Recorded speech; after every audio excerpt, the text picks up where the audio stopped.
Oi, gente, eu te faço um convite para acompanhar esse bate-papo feito com a jornalista Denise Mantovani, que você curte a partir de agora. Lembrando que esse bate-papo foi gravado um pouquinho antes da eclosão da pandemia do coronavírus, no dia 18 de março. Não esqueça de se inscrever no canal e também de ativar o sininho, tá bom? Boa entrevista!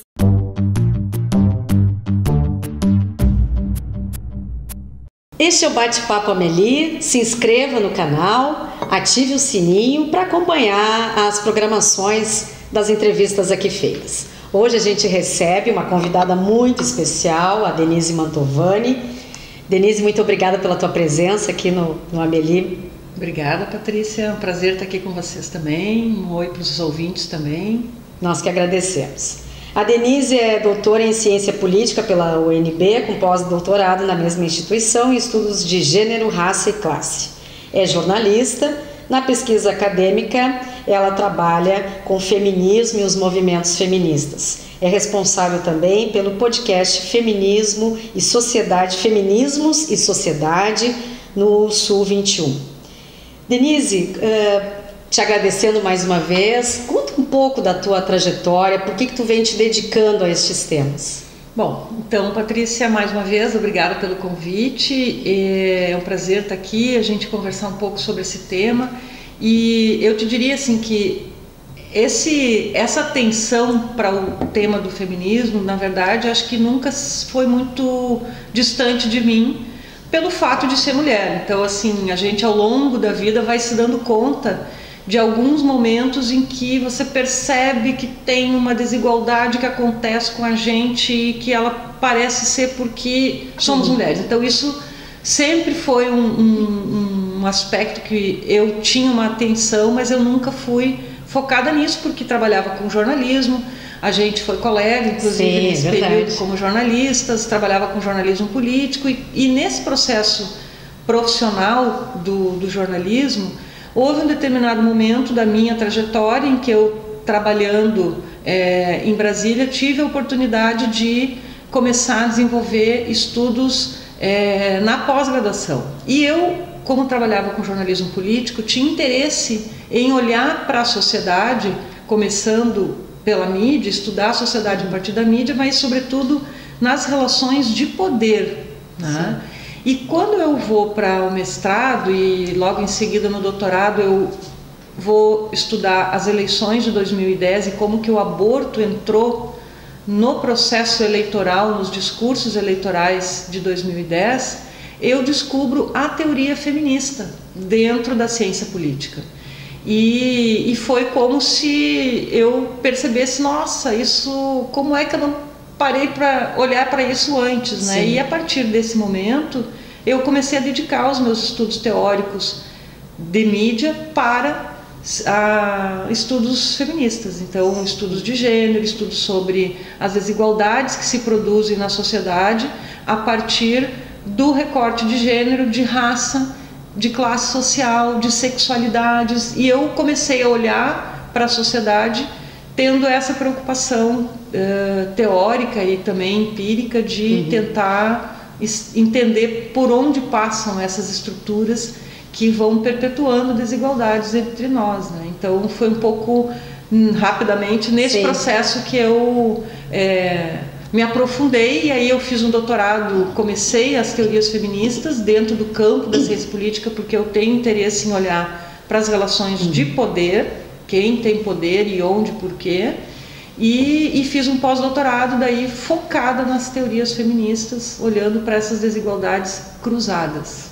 E nesse recorte tu descobriu também, analisando os movimentos feministas, o feminismo, esse recorte justamente para a democratização, para a democracia. Como é que tu vê isso e como é que tu foi te aprofundando nesse aspecto? Tá, eu acho que esse é um tema bem importante, sobretudo pelo momento que a gente está vivendo, né? A gente fala e ouve-se muito por aí que a nossa democracia está tranquila, normal, tudo funcionando, as instituições funcionando.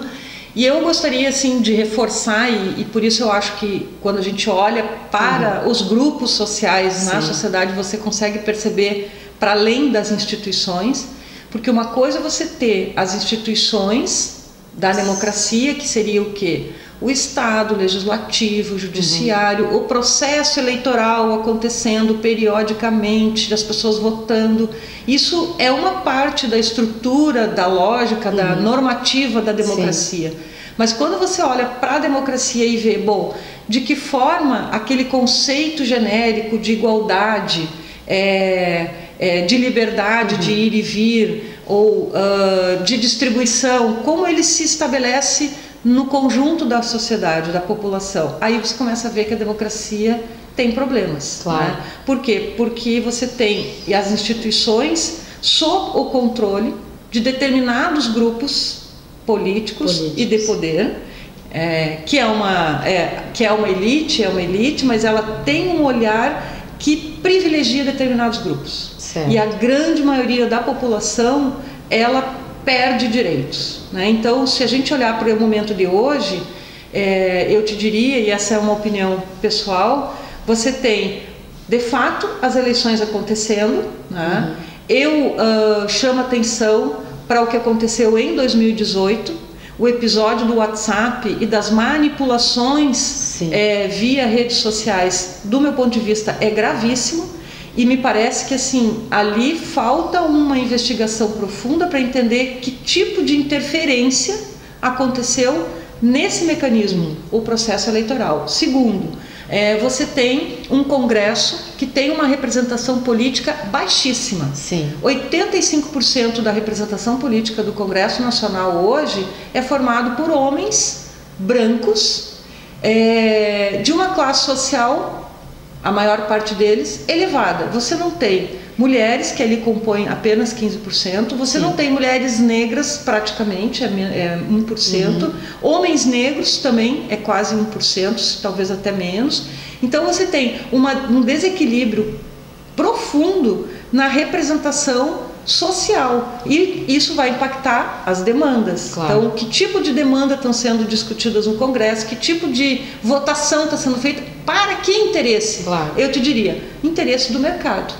Então você tem votações que desregulam o sistema de trabalho. Hoje em dia, 40 milhões de pessoas estão na informalidade, ou seja, não tem carteira de trabalho assinada, e isso afeta principalmente mulheres e mulheres negras. Então a desregulação do trabalho nos atinge com profundidade, e as mulheres negras, porque são as que estão mais atingidas, as que estão na maior informalidade.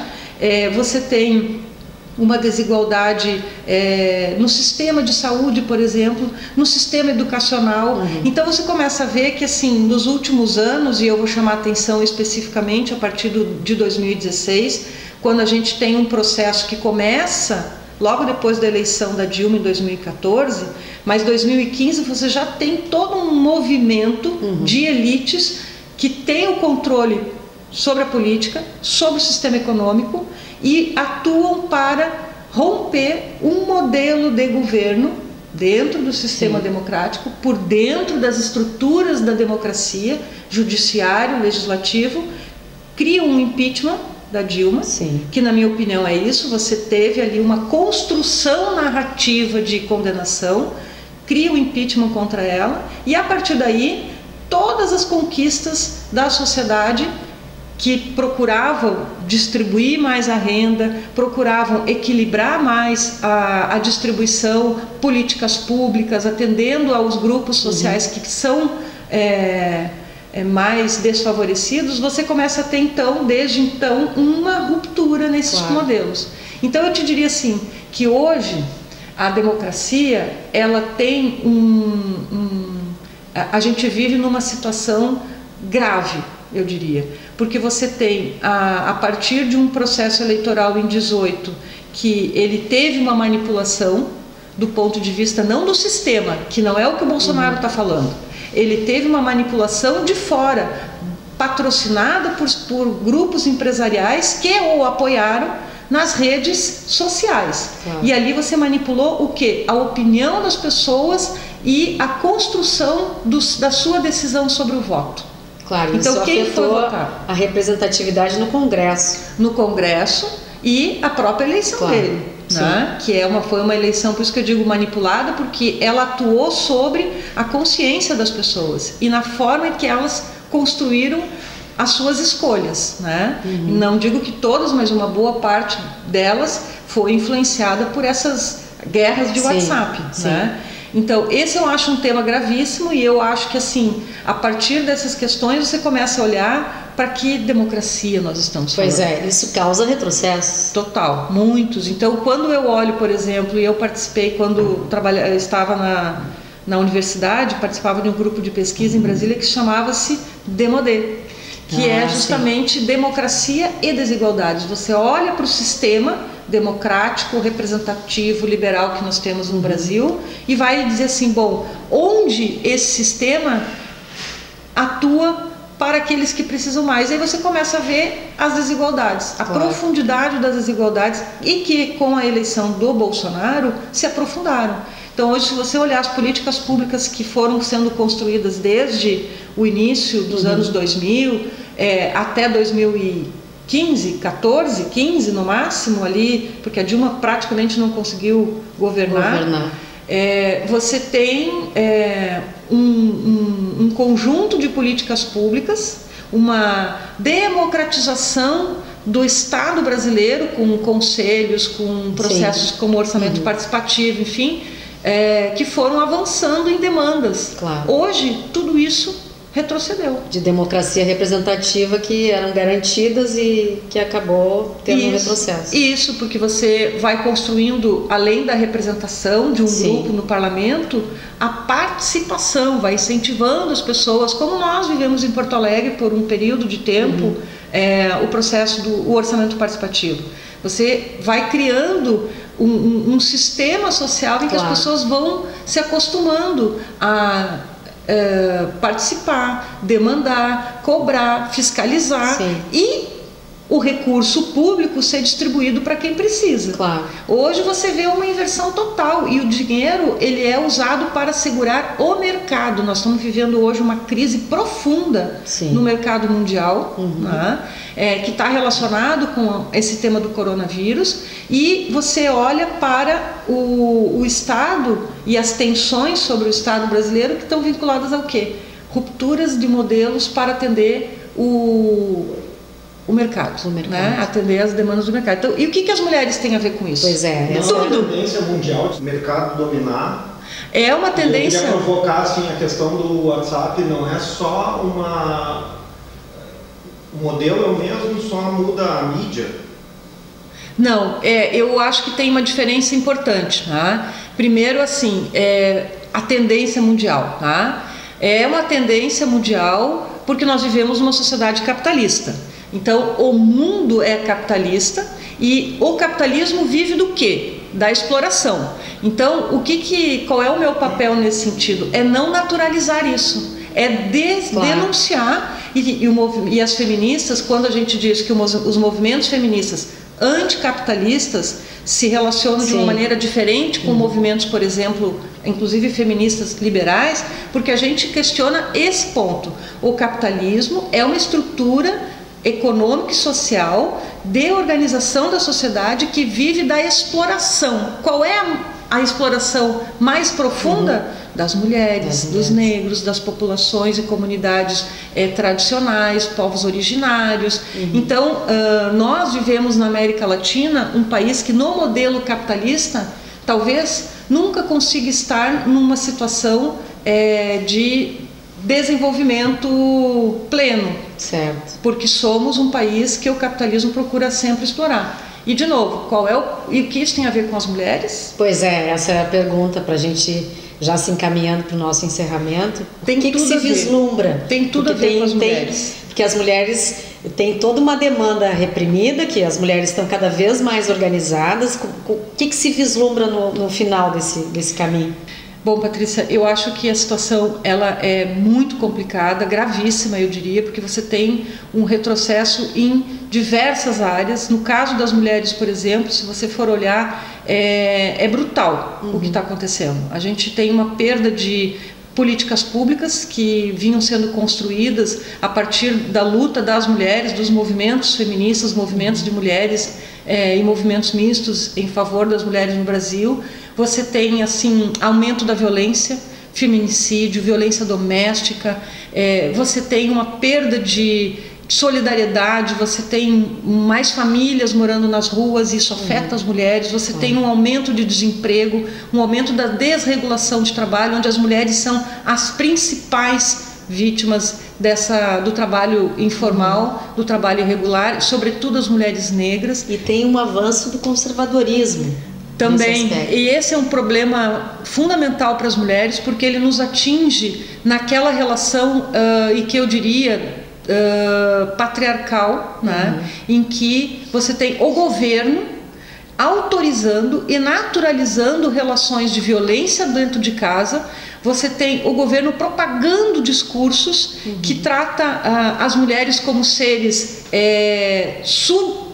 como se fôssemos subcidadãs. Então, se a mulher apanha, a culpa é dela. Se a mulher vai para a rua e sofre um estupro, a culpa é dela, porque devia estar usando uma roupa, porque não devia estar na rua. Então, o que é o conservadorismo?